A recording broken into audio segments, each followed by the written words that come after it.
Welcome to another podcast of the current situation Manchester United.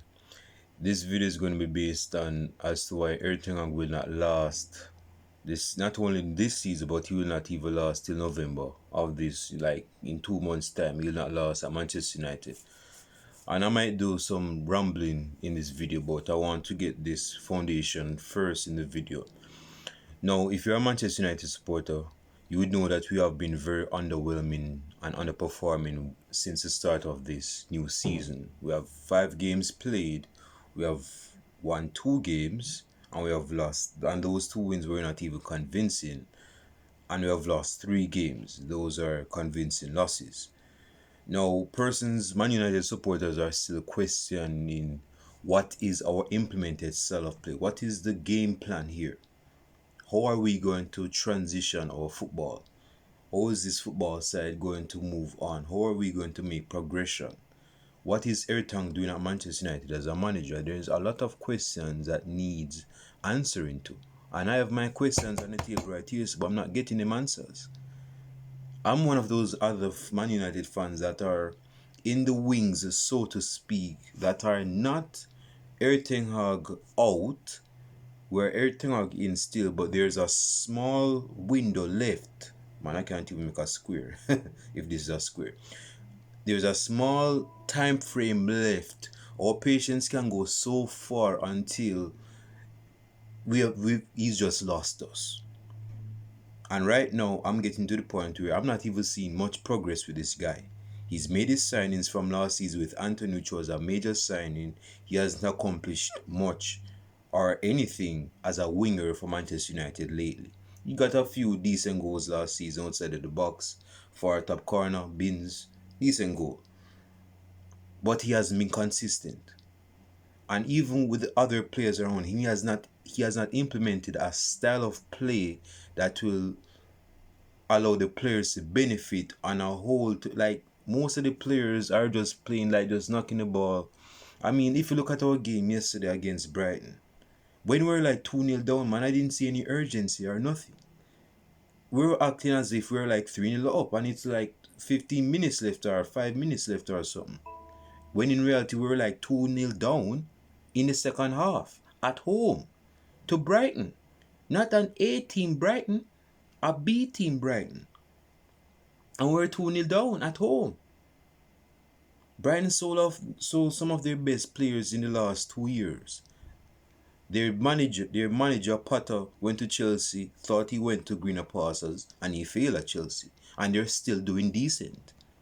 So if this Brethren could go to Brighton and have an implemented system still, Big Ange at Tottenham came in a couple months back and has implemented a system. They're doing decent football at Tottenham. Where's our style of play coming from? Where's our style of play really? And yes, this is somewhat of a rumble, a rant, you could say. I'm getting into the science in a bit, but I have questions. Why is it that we don't have an implemented style of play? Now, I've heard some persons on YouTube, I've listened to videos, and even on Twitter. I don't go on much on Twitter, but when I go on Twitter, I see some person saying, well, the manager has basically stated that he doesn't have the players implement his style of play. Well, if that's the case, then sell off the players that you had the chance of not being in a system, and get the player that you believe suit a system. You believe Mason Mount suit a system, and you want to make this Virgin a number 6. Mason Mount is not a number 6. He can run around like rings, but he's no number 6, man. He's not a number 6. If you play Mason Mount in a number 6, he doesn't have the discipline to stay afloat, beat deep. So when we're transitioning in attack, this guy is going to leave, whether Casemiro or whoever is going to play with him at the base, which mostly is Casemiro, and go in the attacking third. Now he's injured. That is a blessing in disguise, because it shows the reasons to why this guy is not the best option to partner up with Casemiro. Now we have Amrabat. Now things are looking good. Things are looking promising. But the signs and tendencies that Erik ten Hag is not going to make it till November, man, is that right now he's playing the stubborn card. He's playing the stubborn card. He doesn't want to admit defeat in that he made a mistake in signing Mason Mount, which is not a necessary sign. And I've said this, that we did need to sign Mason Mount. I was never a big fan of Mason Mount. Mason Mount at Chelsea. Chelsea sell this guy to us so that we could take him off their books. And he's a player for us in the number 7. That's the plan. This is where the bar is now for Manchester United. You go sign this wash up bridging from Chelsea and give him number 7. And you want to make him number 6 in midfield? That's that. Just not. There's a lot of questions, man. And hey, I've said this in my couple of videos that Eric Ten Hag, when it comes down to man management, is trash. His skills are suck balls. It does. When it comes down to man management, it comes as if he cannot resolve a situation with a player, not just any player, but as most would say, a player that he doesn't like or suit his style of play. Bro, number one, you don't have no style of play really. You're just playing counter-attacking football. That's it. And you believe that Sancho is not the counter-attacking football type. He's more of a possession-based football type, like Jack Grealish or so. And he is. But he can still do on the counter-attack. He's not slow. Not as fast as Rashford maybe, but he's better on the ball than Rashford and Anthony. And you're not playing this guy. And you proactively start beef with this guy in public, which gives off the indication that there's something going on with you and that player behind closed doors. And you want to hero that dirty laundry as if that is going to clean your slate. That's not going to clean your slate, brethren. That's going to make your reputation even worse. You're not going to last with this attitude at Manchester United. You're just not. Players are going to have their egos, and if they believe that they have been slighted or done wrong, they're going to probably come out with that statement. You know, I'm not saying that Sancho coming out with that statement was the good boy, approach. But if he believed that he was slighted and was lied on, then he has all the rights in the world to defend himself. And because Sancho came out with that comment, Bayern has, deserted him from this training squad to train alone with the under 18 or something, whoever he's training with, but he's not training with the main squad though. So it goes to show that he's losing grip of the dressing room. When you're losing grip of the dressing room, your writing is on the wall slow. Like the big finger is writing your number, the days at Manchester United on that wall. And if you don't come to grips with that, if you don't find a style of play at Manchester United, then you're going to get the boot. You're going to get sacked. We have a game against Bayern Munich on Wednesday. That's the 20th, I believe. Yeah, on the 20th of September. In 3 days' time, we have a game against Bayern Munich. What is your self play? I believe we're playing away from home. If we go to the Allianz Arena, we're going to get a good beating back ways. Believe that. Because if you have no style of play, if you're not aware of how to transition your football, then we're going to get beaten, man. And this is the thing. I know I'm going all over the place, but hear me out. Eric Ten Hag needs to sort out his man management skills. Because that's a big thing in today's football. If you look at Ancelotti, I haven't heard one player talk bad about Don Carlo. Not even when he was at Everton. You see me? And persons respect this guy. I don't even think person had beef with this guy. And this guy managed the biggest egos of football. He managed Milan in the mid-2000s when Milan was at their peak.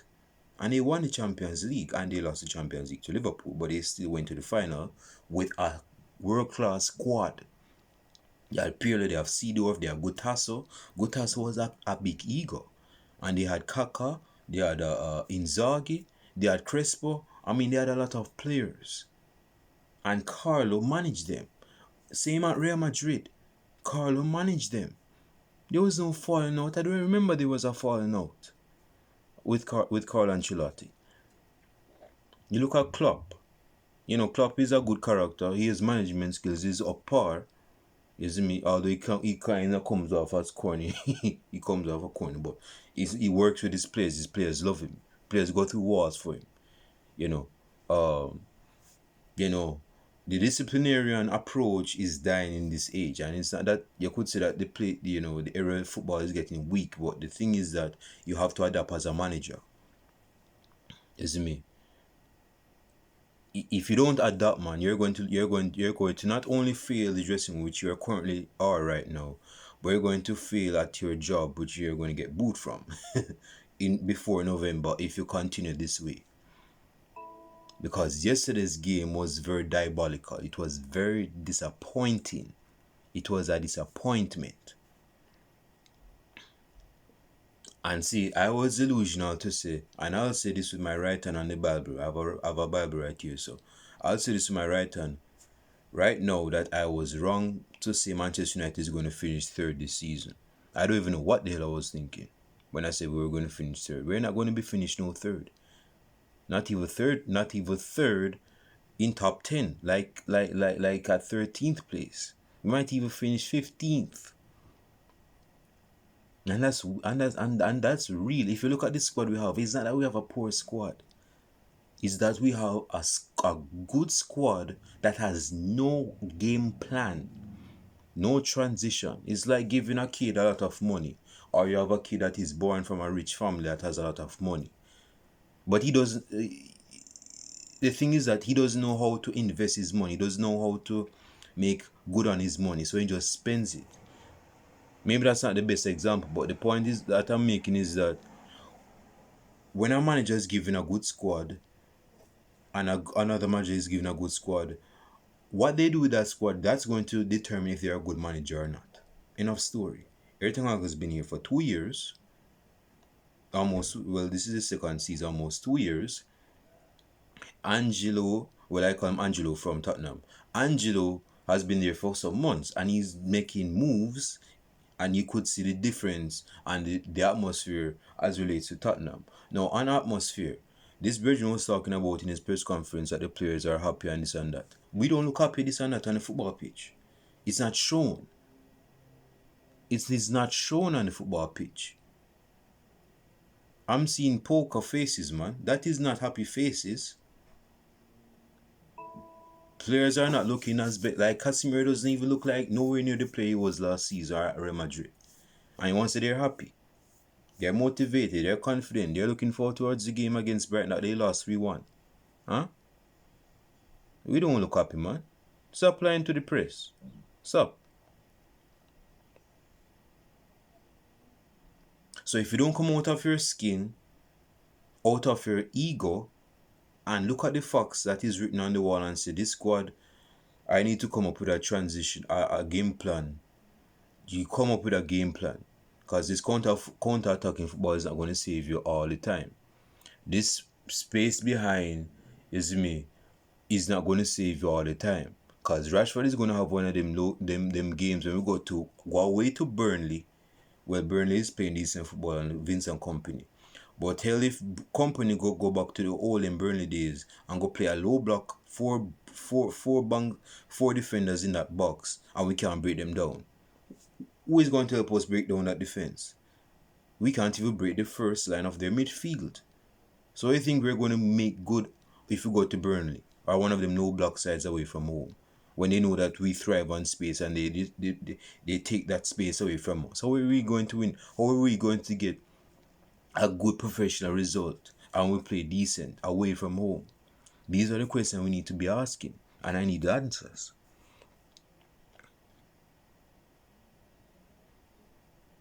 Because right now, Eric Ten Hag is not doing a good job. He's not.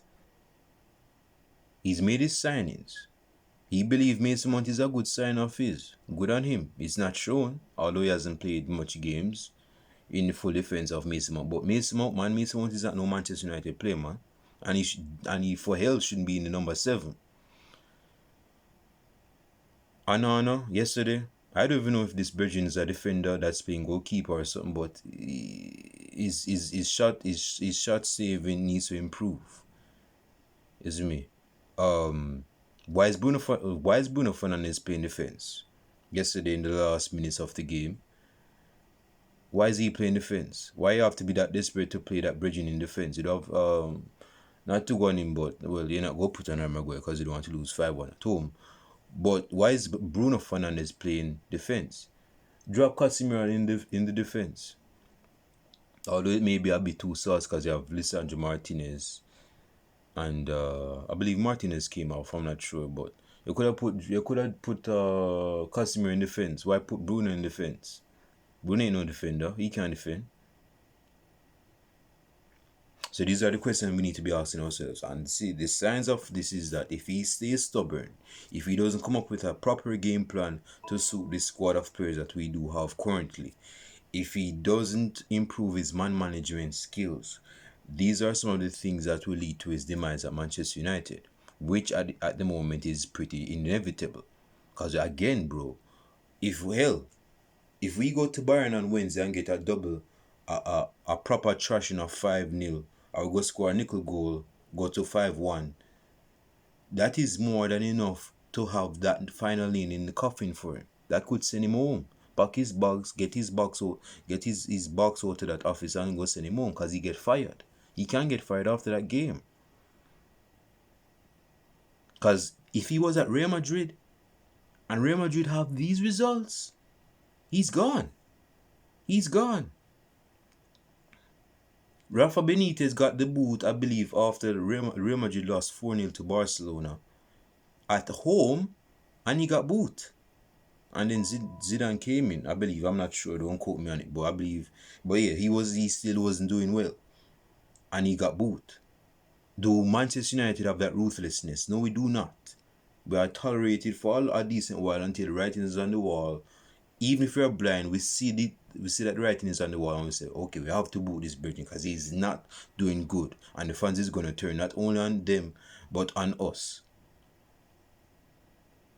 But see, that is where we are reactive. We have to be proactive. And again, I'm still everything in, but if he doesn't turn things around the corner, he needs to go. He needs to go. He needs to make good with Jadon Sancho. Well, it's kind of late to make good with Jadon Sancho because I believe Jadon Sancho will leave in January anyway, so it don't make no real sense. But he needs to use Jadon Sancho's services. He has a player in his squad that he needs to use. Use him as a player, even if he's going to leave in January. He's a player. He's still getting paid, so that means he still can play. So you need to pay the guy. Play the guy, not paid. Well, he's getting paid, but you need to play the guy. Hey man, leave a comment down below in the comment section. I want to hear what you guys have to say. Like and subscribe to the channel. Hey, if you disagree, dislike, hey, if you want to argue, put your arguments in the comment section. I'm all down for it. But my thing is this. If Erik ten Hag in his second season at Manchester United doesn't turn that wheel around, he's going to get the whip. He's going to get the strap from Manchester United, from the hierarchy of Manchester United. Is me, and it's written in the stars right now.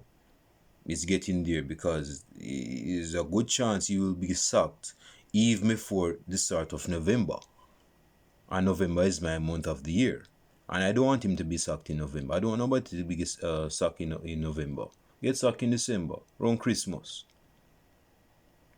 But if he doesn't get the needed, not only the results, because it's not really about results right now. Well, results is big, but we need a style of football. I've been preaching this since Ole has been at Manchester United. Since 2019, 2020, 2021, 2022.